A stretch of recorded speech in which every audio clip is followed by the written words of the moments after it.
കേരള മുഖ്യമന്ത്രിയുടെ dinner നയതന്ത്രം പാളിപ്പോയി.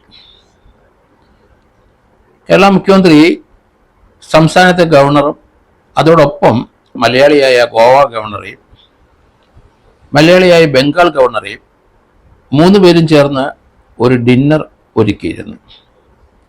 Kerala governor ഇവിടെ വന്ന് ചാർജ് എടുത്ത ശേഷം 2 ആഴ്ച മുമ്പ് മുഖ്യമന്ത്രിയും ഭാര്യയും നേരിട്ട് പോയി ആണ് ഗവർണറെ പോയി ക്ഷണിച്ചത്. അദ്ദേഹം വരാം എന്ന് പറയുകയും ചെയ്തു. അതിനുശേഷം PS ശ്രീധരൻപിള്ള ഗോവ ഗവർണർ അദ്ദേഹത്തിനെ വിളിച്ചു. അദ്ദേഹവും ഡിന്നറിന് വരാമെന്ന് സമ്മതിക്കുകയും ചെയ്തു. പിന്നീട് മുഖ്യമന്ത്രി ക്ഷണിച്ചത് ബംഗാൾ ഗവർണർ ആനന്ദ ബോസ്. നേരത്തെ അറിയാം, മുഖ്യമന്ത്രി യശസ്വരീന കരുണാകരൻ്റെ കാലഘട്ടത്തിൽ അദ്ദേഹത്തിൻ്റെ പ്രൈവറ്റ് സെക്രട്ടറി ആയിരുന്നു. അന്ന് ആനന്ദബോസ് ആ കാലത്ത് കേരളത്തിലെന്നും അറിയപ്പെട്ടിരുന്ന ഒരു IAS സീനിയർ ഉദ്യോഗസ്ഥനായിരുന്നു. അതിനുശേഷം കേന്ദ്ര ഗവൺമെൻറ് അദ്ദേഹത്തിനെ ഇപ്പോൾ ബംഗാൾ ഗവർണറാക്കി. അദ്ദേഹം കോട്ടയംകാരനാണ്. അദ്ദേഹത്തിനെയും PS ശ്രീധരൻപിള്ളയും ഇപ്പോഴത്തെ കേരളം ആർലേക്കറേയും ഒന്നിച്ച് ഒരു അത്താഴ വിരുന്നിനാണ് മുഖ്യമന്ത്രി ക്ഷണിച്ചത്. നയതന്ത്രപരമായ ചില നീക്കം തന്നെയായിരുന്നു അത്. ഇതിനു മുമ്പ് അദ്ദേഹം നമ്മൾ കണ്ടല്ലോ, ഡൽഹിയിലെ കേന്ദ്ര ധനകാര്യമന്ത്രിയെയും ഡൽഹി കേരള കൗൺസിൽ വിളിച്ച് ഒരു ബ്രേക്ക്ഫാസ്റ്റ് നടത്തി. അന്ന് പ്രൊഫസർ KV തോമസ് അവിടെ ഉണ്ടായിരുന്നു, കേരള ഗവർണറും ഉണ്ടായിരുന്നു. കേന്ദ്രത്തിലെ ധനകാര്യ വകുപ്പ് മന്ത്രി അവരുടെ ബ്രേക്ക്ഫാസ്റ്റ് മുഖ്യമന്ത്രി ഒപ്പം തന്നെയായിരുന്നു.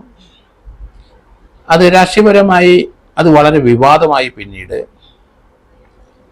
എന്തായാലും ഇപ്പോഴ് ഉള്ള ക്ഷണം 3 പേരും ഒരുപോലെ നിഷേധിച്ചു എന്നാണ് ഇപ്പം മനസ്സിലാകുന്നത്. ഇത് വലിയ വിവാദമാകും എന്ന് തോന്നി. കാരണം മാസപ്പടി കേസ് ഇപ്പം വളരെ സജീവമാണ്. മുഖ്യമന്ത്രിയുടെ മകൾ വീണ വിജയൻ ആ മാസപ്പടി കേസുമായിട്ട് ബന്ധപ്പെട്ട് കേരളത്തിലെ ചാനലുകളും അതുപോലെ തന്നെ പത്രങ്ങളിലൊക്കെ ദൈനംദിനം വാർത്തകൾ നിറഞ്ഞു നിൽക്കുകയാണ്. കാരണം വളരെ വിവാദപരമായ ചില വാർത്തകളാണ് വന്നുകൊണ്ടിരിക്കുന്നത്. ഏതായാലും ആ ഒരു സമയത്ത് 3 ഗവർണർമാരും മുഖ്യമന്ത്രിയുടെ ഒപ്പം ഒരു അത്താഴ വിരുന്നിരിക്കുന്നത് ഔചിത്യപരമായി ശരിയാകില്ല. അത് വിവാദമാകാനുള്ള സാധ്യത കൂടുതലാണ് എന്ന് 3 പേർക്കും മനസ്സിലായി. എന്തായാലും കേരള ഗവർണർ തന്നെ മുഖ്യമന്ത്രിയോട് പറഞ്ഞു, വരുന്നതിന് അസൗകര്യമുണ്ട്, അത് വിവാദമാകാനുള്ള സാധ്യതയുണ്ട് എന്നുള്ള രീതിയിൽ അദ്ദേഹം പറഞ്ഞു കഴിഞ്ഞു. അദ്ദേഹം എല്ലാം ഓപ്പണായിട്ട് പറയുമല്ലോ. അതേസമയത്ത് ബംഗാൾ ഗവർണർ ആനന്ദ ബോസ് പറഞ്ഞത്, തനിക്ക് പ്രായമായി, തന്നെയല്ല ഇത്ര ദൂരം യാത്ര ചെയ്യാൻ സ്വല്പം ബുദ്ധിമുട്ടുണ്ട്, ആരോഗ്യകരമായ ചില പ്രശ്നങ്ങൾ തനിക്കുണ്ട് എന്ന് അദ്ദേഹം അറിയിച്ചു.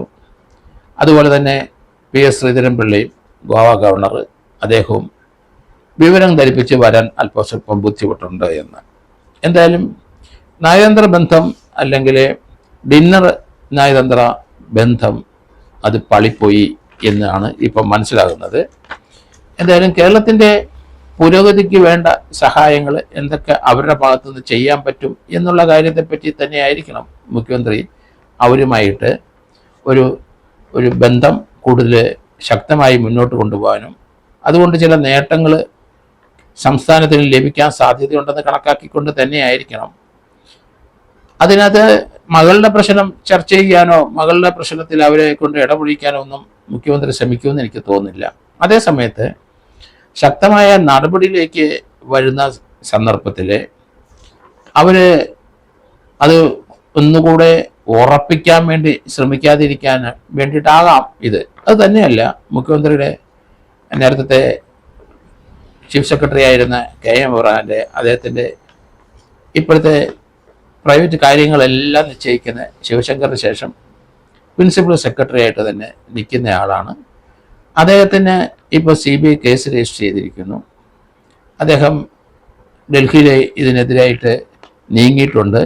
പക്ഷേ കേരളത്തിലെ ഹൈക്കോടതി ഒരു ബെഞ്ച് അത് വിജിലൻസ് അന്വേഷണത്തിന് ഉള്ള പ്രാരംഭ അന്വേഷണം നേരത്തെ നടത്തിക്കഴിഞ്ഞു.